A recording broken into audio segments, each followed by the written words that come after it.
विनती करता है। ऐसे तो सटीक सच्चाई है कि पत्नी निहोरा ना करेली, हक से बात करेली। लेकिन देखिए भजन में भाव बा कि पत्नी निहोरा करेली, विनती कैली, कैसे कहली आई भजन के माध्यम से सुनल जाए।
मुझे पता है कि आपका जो डिपार्टमेंट इधर बैठा है, इधर आइए। नवरात्रा का आज कितना दिन हो गया है?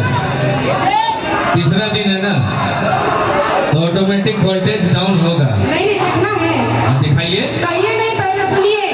बोलिए शेरा वाली मैया की। शायद आप बोले भी ना। क्या बोले? शेरों वाली मैया की। तीन हर से आवाज आया, चाय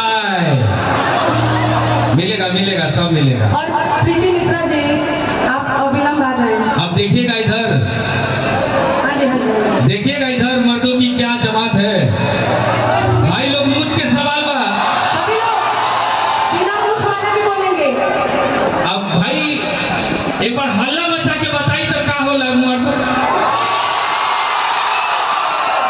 इसको कहते हैं पावर। अब जयकारा सुनिए, प्रेम से बोलिए सियावर रामचंद्र की। भगवान बनाए रखे। सुनिए, जितने भक्त कंपटीशन के लिए जाते हैं भगवान सबको बनाए रखे। सुनिए मैडम, बोले